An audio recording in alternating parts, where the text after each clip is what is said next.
me nomme Alfred de Nerval. Mon ami Alexandre Dumas m'a prié de coucher par écrit les principaux événements de mon existence. Et je crois qu'un beau jour, vous les trouverez publiés dans quelques volumes. À dire vrai, ma vie ne présente d'intérêt que pour l'épisode tragique et incroyable que je vais évoquer, qui a marqué ma mémoire à jamais et au centre duquel se trouve Pauline de Meulien, une femme que j'aime encore. J'avais 23 ans quand je la rencontrai.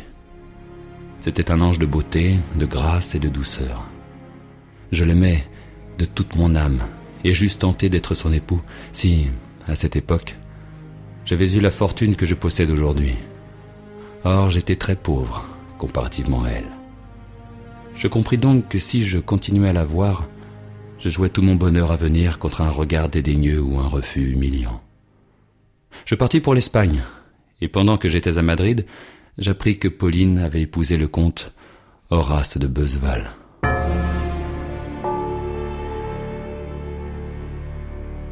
J'étudiai le dessin et la peinture pendant 2 ans, et c'est alors que mon brave homme d'oncle mourut, et nous laissa à ma sœur et à moi chacun 30 000 livres de rente. Je résolus alors de voyager. Je pris avec mon notaire des arrangements d'argent et je partis pour le Havre, désirant commencer mes courses par l'Angleterre. J'appris que 2 très chers amis étaient de l'autre côté de la Seine, dans un petit village nommé Trouville. Je ne voulus pas quitter la France sans serrer la main de mes camarades, et je pris le paquebot. Malheureusement, ils étaient partis depuis la veille. Vous connaissez peut-être ce petit port de Trouville avec sa population de pêcheurs. C'est un des plus pittoresques de la Normandie. J'y restais quelques jours que j'employais à visiter les environs. Puis le soir, à l'auberge, assis au coin du feu de ma respectable hôtesse, Madame Oseret, j'écoutais le récit d'aventures étranges, dont, depuis 3 mois, les départements du Calvados, du Loiret et de la Manche étaient le théâtre. Il s'agit de vols commis avec une adresse et une audace redoutables. Plusieurs voitures ont été attaquées, et les voyageurs portés disparus entre le village du Buisson et celui de Salnel.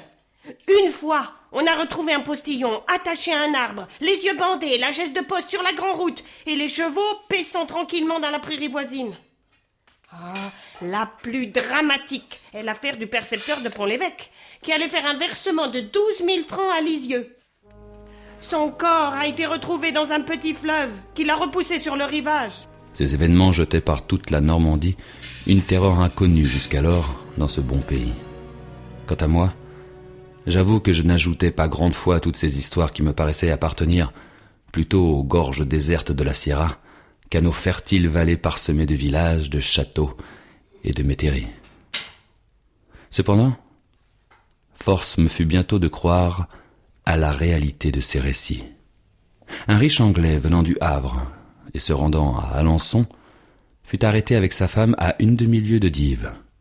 Le postillon, bâillonné et garrotté, avait été jeté dans la voiture et les chevaux, qui savaient leur route, étaient arrivés au train ordinaire à Ranville.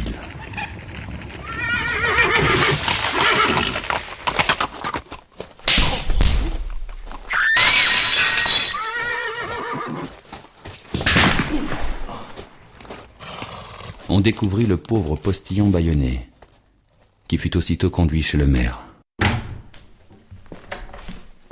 Que vous est-il arrivé, mon ami ? Je conduisais tranquillement un couple d'Anglais jusqu'à Alençon, quand nous avons été arrêtés par 3 hommes masqués qui ont fait descendre les voyageurs. L'Anglais a essayé de se défendre et un coup de feu a été tiré. J'ai entendu des gémissements et des cris, mais je n'ai plus rien vu, car on me maintenait la face contre terre. Un instant après, j'étais bâillonné et jeté dans la voiture, qui m'a amené directement à la poste. La gendarmerie se porta aussitôt à l'endroit désigné comme le lieu de la catastrophe. En effet, on retrouva le corps de l'Anglais dans un fossé. Il était percé de 2 coups de poignard. Quant à sa femme, on n'en découvrit aucune trace. La veille de mon départ, je résolus de faire une dernière visite aux côtes que j'allais quitter. Je fis appareiller le bateau que j'avais loué, puis voyant le ciel pur et la journée à peu près certaine, je fis porter à bord mon dîner, mon bristol et mes crayons, et je mis à la voile, composant à moi tout seul mon équipage.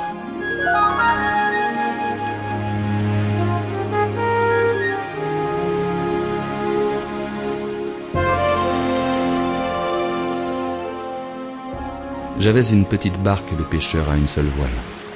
Je parcourais paisiblement 8 ou 10 lieues, puis tout à coup, le vent tomba et l'océan devint calme comme un miroir. À ma gauche, se dressaient les ruines d'une espèce d'abbaye attenante au château de Burcy. C'était un paysage tout composé. Je n'avais qu'à copier pour faire un tableau. Pendant que j'abattais ma voile, je sentis passer sur mon visage une de ces brises chaudes qui annoncent l'approche d'un orage. La nuit allait tomber.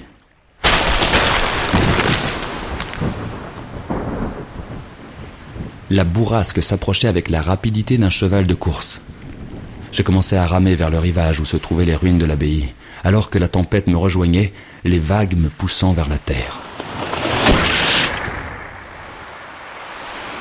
Ma barque accosta brutalement et la quille se trouva engravée. Je pris mon paletot, sautai par-dessus bord et m'avançai rapidement. Nous espérons que vous avez apprécié cet aperçu. Pour continuer à écouter ce livre audio sur Google Play Livres, utilisez le lien dans la description de la vidéo.